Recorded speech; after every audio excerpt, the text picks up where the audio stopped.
Posialiśmy mnóstwo nasionek, niektórzy już w styczniu, mamy marzec, no i co teraz? Niektórzy początkujący ogrodnicy, którzy mnie oglądają, zastanawiają się, jaką temperaturę rośliny potrzebują, ile światła, jaką wilgotność i o tym właśnie Wam dzisiaj opowiem, a na koniec coś posiejemy. Zapraszam. Ja jestem pielęgniarką i moje wszystkie siewki, wszystkie sadzonki, rozsady traktuję jak moich pacjentów. To znaczy ciągle patrzę, co im potrzeba, czy im za sucho, czy im za mokro, czy im za ciemno. No, tak to jest, zboczenie zawodowe i po prostu opiekuję się tymi siewkami tak jak moimi pacjentami. I tak polecam Wam robić, żeby się po prostu zainteresować, obserwować Twoje rośliny, jak one rosną, czy wykazują jakieś objawy czegoś, jakichś niedoborów. To polecam Wam właśnie robić. Wiecie, jak to się mówi, że ludzie to są rośliny ze skomplikowanymi emocjami i jest tak naprawdę bardzo dużo podobieństw pomiędzy nami a roślinami. My mamy mitochondria w komórkach, a rośliny mają chloroplasty, które są bardzo podobne i rośliny musi zachodzić fotosynteza. To jest ich podstawowy mechanizm, żeby po prostu żyć. Tak jak my musimy oddychać i produkować energię, ale my musimy jeść, a rośliny potrzebują dwutlenku węgla, wody i światła, żeby żyć. Jeżeli nie zapewnimy im tych rzeczy, to po prostu nie będą się dobrze miały. I dlatego, jeżeli nie ma światła, fotosynteza nie będzie zachodziła i ta roślina po prostu nie będzie dobrze rosła. Chloroplasty są bardzo ważne dla rośliny. One wyglądają zielono, bo zielone długość fal świetlnych jest nieodbijana, jest wchłaniana, a światło niebieskie i czerwone się odbija. I kolor naszych roślin będzie zależał od tego, ile tego światła jest. Dlatego jeżeli ja sieję coś w styczniu, to zapewniam im lampy, bo wtedy nie ma światła. Jeżeli produkujemy rozsadę, która jest słaba, tak jakbyśmy byli chorzy, albo niedożywieni, albo bardzo zmęczeni, to te rośliny po prostu możecie sobie porównać zmęczonego, chorego człowieka i produkcję rozsady, która ma za mało światła, za niską temperaturę, za mało wody albo za dużo wody.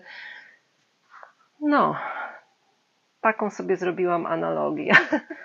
Muszę się przyznać, że nauczyłam się tego na własnych błędach. Kiedyś, 12 lat temu, w jednym z moich pierwszych filmików pokazywałam pomidory, które mi zmarzły w kwietniu. I musiałam siać drugi raz.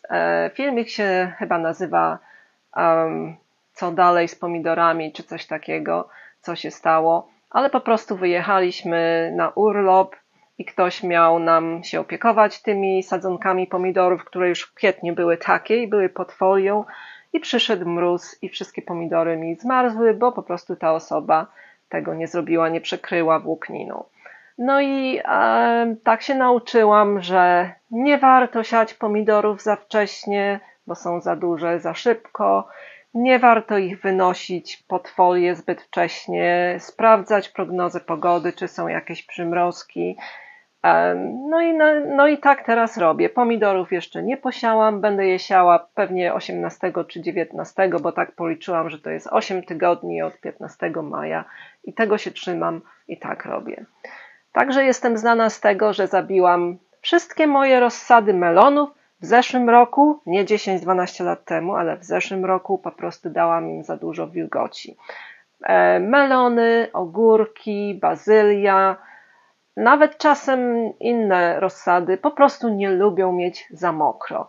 W tym małym pojemniku musi być tlen, a jeżeli nasze podłoże jest za mokre, tego tlenu nie może tam być i jest po prostu, to podłoże jest zbite, nie ma dobrego drenażu i po prostu korzenie obumierają. I ja tak zrobiłam, za zimno, za mokro i nie miałam melonów w zeszłym roku niestety. Także uczcie się na swoich błędach, uczcie się na moich błędach. I musicie roślinom zapewnić światło, wilgotność i odpowiednią temperaturę. Jeżeli chodzi o temperaturę, to w początkowym okresie tego kiełkowania musimy im zapewnić wyższą temperaturę. Na przykład papryki potrzebują temperatury nawet do 30 stopni. Dlatego ja używam maty grzewczej. Stawiam moje pojemniki obok lodówki, ściana lodówki się nagrzewa, ale tylko do momentu, kiedy widzę pierwsze kiełki. W zależności od warzywa. Papryka jest na moim oknie, ciągle ma matę grzewczą. W tym momencie temperatura jest ustawiona na 24 stopnie, nie na 30, bo po skiełkowaniu siewki potrzebują już niższych temperatur.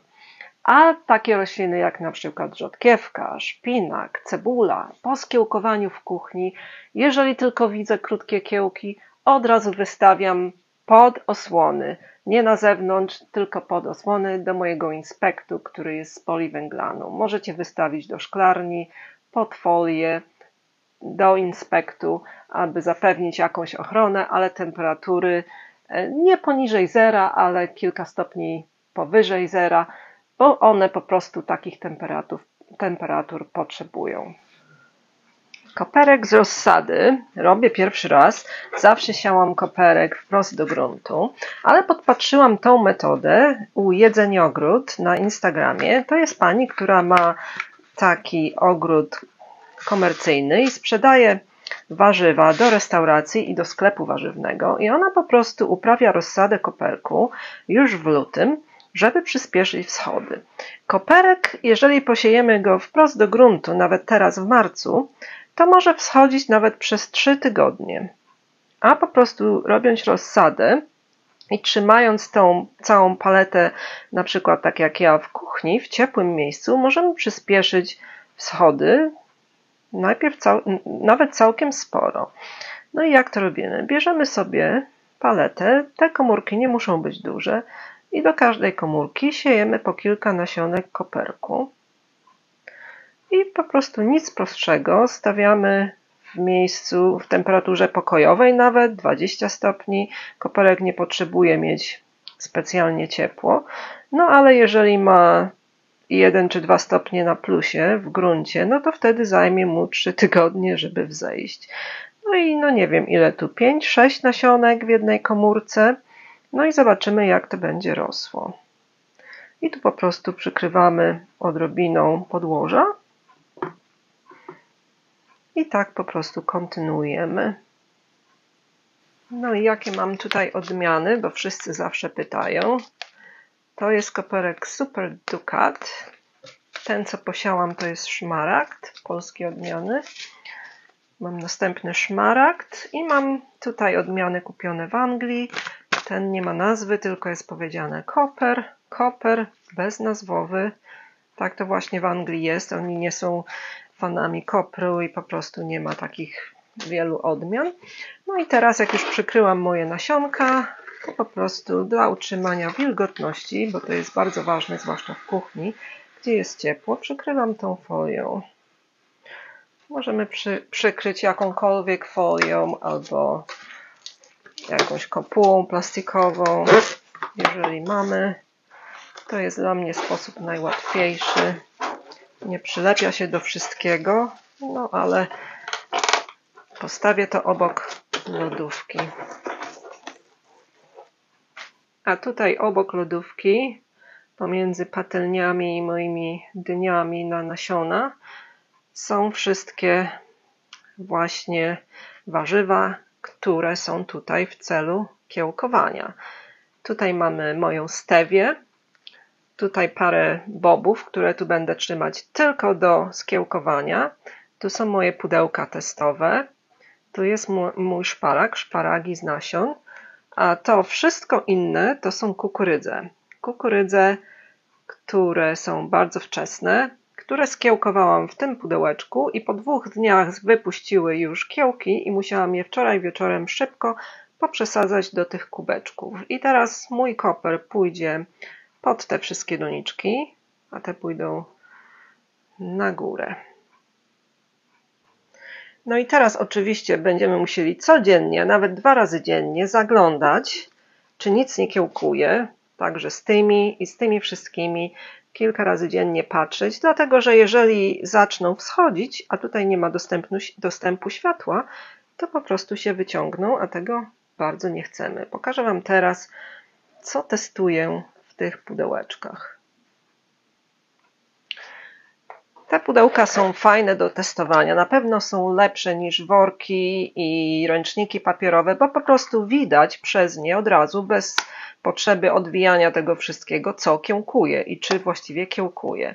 Tutaj testuję różne nasiona, różne odmiany kukurydzy, żeby zobaczyć, czy jeszcze kiełkują, bo to są trochę starsze nasiona. A tutaj wszystko sprawdzam pory. Które pory najlepiej wschodzą? Na razie jeszcze nic nie wschodzi. Tutaj mam kukurydzę Moonshine, bardzo słodką, Swift, Incredible, pory Musselburgh, też Musselburgh, Porbella, Bleu de Soleils,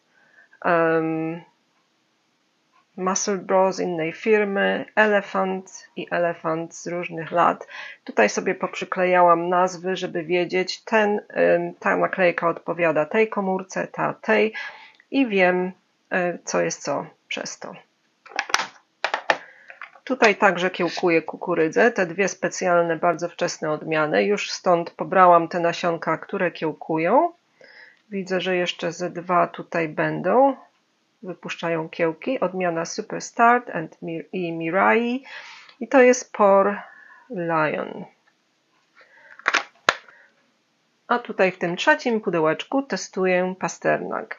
Wszystkie odmiany, które mam, bo pasternak ma słabą zdolność kiełkowania już na następny rok, to jest odmiana White Gem, Gladiator, Imperial Crown, Tender and True, Picador, Countess i Albion. No na razie nic nie widać, także od 3 marca, dzisiaj jest 11 marca, także poszłam do sklepu ogrodniczego i zakupiłam sobie nasionka pasternaka na wszelki wypadek, jakby te w ogóle już nie wschodziły. Jeśli chcecie się dowiedzieć czegoś więcej na temat lamp, obejrzyjcie ten filmik.